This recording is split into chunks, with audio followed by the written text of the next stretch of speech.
Item ಯಾವುದೇ ಇರಲಿ try ಮಾಡಿ ಆಚಿ ಚಿಕನ್ ಮಸಾಲಾ. 15 ಜನ ಸಿಂಗರ್ಸ್ ಇದ್ದಾರೆ. ಸೊ ನನ್ನ ಹಾಡುಗಳು ಯಾರು ಹಾಡಿದಾರಲ್ಲ, ವಿಜಯ್ ಪ್ರಕಾಶ್ ಅವರು ಇದ್ದಾರೆ, ಮತ್ತೆ ಮಂಗ್ಲಿ ಅವರು ಇದ್ದಾರೆ, ಅನನ್ಯ ಭಟ್ ಅವರು ಇದ್ದಾರೆ, ಮತ್ತೆ ನಮ್ಮ ಅನಿರುದ್ಧ ಶಾಸ್ತ್ರಿ ಅವರು ಇದ್ದಾರೆ, ಐಶ್ವರ್ಯ ರಂಗರಾಜನ್ ಅವರು ಇದ್ದಾರೆ, ಸಾನ್ವಿ ಸುದೀಪ್ ಅವರು, ಸುದೀಪ್ ಸರ್ ಮಗಳು ಸಾನ್ವಿ ಸುದೀಪ್ ಅವರು ಹಾಡ್ತಿದ್ದಾರೆ. ಸೊ ಈ ಥರ ಯಾರ್ಯಾರು ಏನೇನು ಹಾಡು ಹಾಡಿದ್ರು ಆ ಒಂದು ಸಿಂಗರ್ಸ್ನೇ ಹಾಡ್ತಾ ಇದ್ದಾರೆ ಸರ್. 3 hours ಅಂತ ನಾವು ಇವಾಗ ನೋಡ್ತಾ ಇದ್ದೀವಿ ಸರ್. 3 hours ಪ್ರೋಗ್ರಾಮ್ ಮಾಡಬೇಕು ಅಂತ. ಸೊ ನನ್ನ ಸಮಯ ಸಂದರ್ಭ ಅವತ್ತಿನ ದಿವಸ ಒಂದೊಂದು, ಯಾಕಂದ್ರೆ ನಾವು ಅಂದ್ಕೊಳ್ತೀವಿ ಇವತ್ತು ಒಂದು ಸಾಂಗ್ 4 minutes ಮುಗಿಯುತ್ತೆ ಅಂತ. ಬಟ್ ಕ್ರೌಡ್ ಜೊತೆ ನಾವು ಪರ್ಫಾರ್ಮ್ ಮಾಡ್ಬೇಕಾದ್ರೆ ಅದು ಒಂದು 6-7 ನಿಮಿಷಕ್ಕೆ ಹೋಗ್ಬೋದು. ಸೊ ಹೇಳೋಕ್ಕಾಗಲ್ಲ. ಸೊ ನಾವೊಂದು ಕಮ್ಮಿ ಅಂದರೆ ಒಂದು 42 ಹಾಡು ಸೆಲೆಕ್ಟ್ ಮಾಡ್ಕೊಂಡ್ವಿ.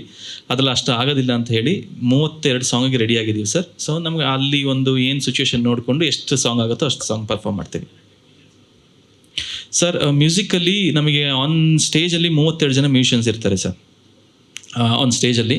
ಅದಲ್ಲದೆ ಬ್ಯಾಕ್ ಸ್ಟೇಜಲ್ಲಿ I think more than engineers ಇರ್ತಾರೆ. ಆಲ್ಮೋಸ್ಟ್ ವಿ ವಿಲ್ ಹ್ಯಾವ್ 200+ ಜನರು ಅದನ್ನು ಒಂದು ಸ್ಟೇಜ್ ಹಾಕೋದಾಗಿರಲಿ, ಸೌಂಡ್ ಸಿಸ್ಟಮ್, ಲೈಟಿಂಗ್ ಮತ್ತೆ ಲಾಜಿಸ್ಟಿಕ್ಸ್ ನೋಡ್ಕೊಳ್ಳೋರು, ಅದನ್ನ ಪ್ರತಿಯೊಂದನ್ನು ಎಲ್ಲ ಒಂದು 200-300 ಜನಕ್ಕಿಂತ ಜಾಸ್ತಿ. ಆಮೇಲೆ ಈ ಶೋನಲ್ಲಿ ಸಿನಿಮಾ ಥರನೇ ರಿಸ್ಕ್ ಇದೆ ಸರ್. ಸಿನಿಮಾದವರು ಅಟ್ಲೀಸ್ಟ್ ಒಂದು OTT ಸ್ಯಾಟಲೈಟ್ ರೈಟ್ಸ್ ಇದೆ. ಬಟ್ ಇಲ್ಲಿ ACTCನವರು ನಮಗೆ ಇಲ್ಲ ಅಟ್ಲೀಸ್ಟ್ ಸಮಥಿಂಗ್ ಇದೆ, ಆಡಿಯೋ ರೈಟ್ಸ್ ಏನೇನೋ ಇದೆ. ಬಟ್ ನಮ್ಮ ACTCನವರು ಒಂದು today they are launching us and ಅಷ್ಟು ಅದ್ಧೂರಿಯಾಗಿ ಸ್ಪೆಂಡ್ ಮಾಡ್ತಿದ್ದಾರೆ. ಬಟ್ ಇದರಿಂದ ನಾವು ದುಡ್ಡು ಸಂಪಾದನೆ ಮಾಡಬೇಕು ಅನ್ನೋದು ಅಜನೀಶ್ ಸರ್ಗೆ ಇಲ್ಲವೇ ಇಲ್ಲ, ನಮ್ಮಿಬ್ರಿಗೂ ಇಲ್ಲ. Because we wanted our music to be celebrated. ಇನ್ನೊಂದು ಏನಂದರೆ, ಒಂದು ಅವರ ಮ್ಯೂಸಿಕ್ ಕಂಪೋಸ್ ಮಾಡ್ತಾರೆ, ಅದು ಮೂವಿಗೆ ಏನು ಬೇಕು, ಡೈರೆಕ್ಟ್ರಿಗೆ ಹೆಂಗಿರಬೇಕು, ಅಷ್ಟರಲ್ಲೇ ನಾವು ಎಕ್ಸ್ಪ್ಲೋರ್ ಮಾಡ್ತಾ ಇದ್ವಿ. ಸೊ ಇವಾಗ ಒಂದು ಕಾನ್ಸರ್ಟ್ ಅಂದಮೇಲೆ ಅಜನೀಶ್ ಸರ್ ಸ್ಟೈಲ್ನಲ್ಲಿ ನಿಜವಾದ ಒಂದು ಎಕ್ಸ್ಪ್ಯಾನ್ಷನ್, ಒಂದು ನೆಕ್ಸ್ಟ್ ಲೆವೆಲ್ ಡೈಮೆನ್ಷನನ್ನು ನೀವು ಈ ಕಾನ್ಸರ್ಟ್ನಲ್ಲಿ ನೋಡ್ತೀರಾ. ಬಿಕಾಸ್ ಇವರು ಇಲ್ಲಿ ಏನೂ ಸ್ಕ್ವೈರ್ ಇಲ್ಲ. ಸೊ ಈ ಸಾಂಗ್ನ ಎಷ್ಟು ಅದ್ಧೂರಿಯಾಗಿ ಮಾಡ್ಬೋದು, ಎಷ್ಟು ಬ್ಯೂಟಿಫುಲ್ ಆಗಿ ಜನ ಹತ್ರ. ಆ್ಯಂಡ್ ಈಗ ಒಂದು ಸಾಂಗ್ 10 ವರ್ಷ ಹಿಂದೆ ರಿಲೀಸ್ ಆಗಿದೆ ಅಂದರೆ ಇವಾಗ ವಿ ಆರ್ ಇನ್ 2026.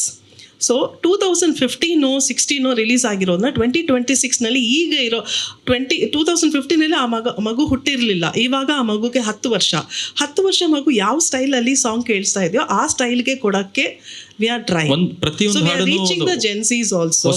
ಹೊಸ ಅವತಾರ ಇದೆ ಸರ್. ಒಂದು ಸಾಂಗ್ನು ರೀಸ್ಟ್ರಕ್ಚರ್ಡ್ ಆಗಿದೆ, ಆ ಕಾನ್ಸರ್ಟ್ಗೆ ಬೇಕು ಅನ್ನೋ ಥರ ಇದೆ. ಸೊ ಕಾನ್ಸರ್ಟ್ ಲವರ್ಸೇ ಇದ್ದಾರೆ, ಬಂದು ಒಂದು ಎಂಜಾಯ್ ಮಾಡೋಕ್ಕೆ. ಸೊ ಅವರಿಗೆ ಖಂಡಿತ ನಾನು ವಿಶ್ವಾಸದಿಂದ ಹೇಳ್ತೀನಿ, ಅವ್ರಿಗೊಂದು ಫೀಸ್ಟ್ ಅಂತಲೇ ಹೇಳ್ಬೋದು, ಅವ್ರಿಗೊಂದು ಮೃಷ್ಟಾನ್ನ ಅವರಿಗೆ.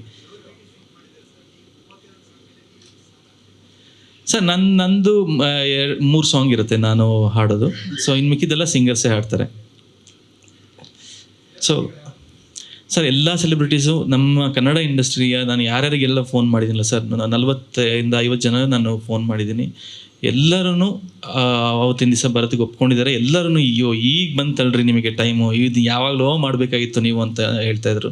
ಸುದೀಪ್ ಸರ್ ಅಂತೂ ನನಗೊಂದು ವಿಕ್ರಾಂತ್ ಋಣ ಮಾಡಿ ರಕ್ಕಮ್ಮ ಯಾವಾಗ ಸಾಂಗ್ ಹಿಟ್ ಆಯ್ತಲ್ಲ ಅವಾಗಿಂದನೇ ಹೇಳ್ತಾನೆ ಇದ್ದಾರೆ, ರೀ ಮಾಡ್ರಿ ರೀ, ಅಲ್ಲಿಂದ ಬರ್ತಾರೆ, ಇಲ್ಲೆಲ್ಲ ನೋಡ್ರಿ ಕ್ರೌಡು, ನೀವು ಅದನ್ನು ಕಲ್ಚರ್ ತರಬೇಕ್ರಿ ಅಂತ ನನಗೆ ಯಾವಾಗಲೂ ಬೈಯೋರು, ನನಗೆ ಲಿಟ್ರಲಿ ಬೈಯೋರು.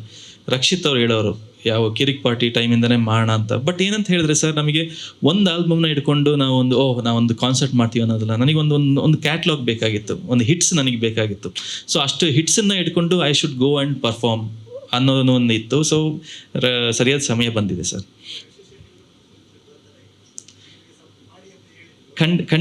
ಖಂಡಿತ ಬರ್ತಾರೆ ಸರ್. ಸುದೀಪ್ ಸರ್ ಖಂಡಿತ ಬರ್ತಾ ಇದ್ದಾರೆ. ಮತ್ತು ಎಲ್ಲ ಸೆಲೆಬ್ರಿಟೀಸು ಬರ್ತೀನಿ ಅಂತ ಹೇಳಿದ್ದಾರೆ ಸರ್. ಅದೇ ನೋಡ್ಬೇಕು ಇವಾಗ ಅವತ್ತಿನ ದಿವಸ ಸನ್ನಿವೇಶಗಳು ಹೆಂಗಿರುತ್ತೋ. ಸೊ ಎಲ್ಲ ಸ್ಟಾರ್ಸು ಬರ್ತೀನಿ ಅಂತ ಹೇಳಿದ್ದಾರೆ. ಎಲ್ಲರೂ ಖಂಡಿತ ಬರ್ತಾರೆ ಅನ್ನೋ ವಿಶ್ವಾಸ ನನಗಿದೆ. ಮತ್ತು ನನ್ನ ಒಂದೇ ಒಂದು ರಿಕ್ವೆಸ್ಟಿಂದ ನನ್ನ ಒಂದು ಪ್ರೋಮೋನ ಶೂಟ್ ಮಾಡಿದ್ವಿ. ಆ ಪ್ರೋಮೋನ ರಿಲೀಸ್ ಮಾಡಿಕೊಟ್ಟ ಸುದೀಪ್ ಸರ್ಗೆ ನನ್ನ ಹೃತ್ಪೂರ್ವಕವಾದ ಧನ್ಯವಾದಗಳು. ಮತ್ತು ಅದನ್ನು ಶಿವಣ್ಣ ಅವರು, ಡಾಕ್ಟರ್ ಶಿವರಾಜ್ ಕುಮಾರ್ ಸಾರನು ಅದನ್ನು ರಿಲೀಸ್ ಮಾಡಿಕೊಟ್ರು ನಮಗೆ ಆನ್ಲೈನಲ್ಲಿ. ಸೊ ಅವ್ರಿಗೂ ನನ್ನ ಹೃತ್ಪೂರ್ವಕವಾದ ಧನ್ಯವಾದಗಳನ್ನ ಹೇಳಕ್ಕೆ ಇಷ್ಟಪಡ್ತೀನಿ.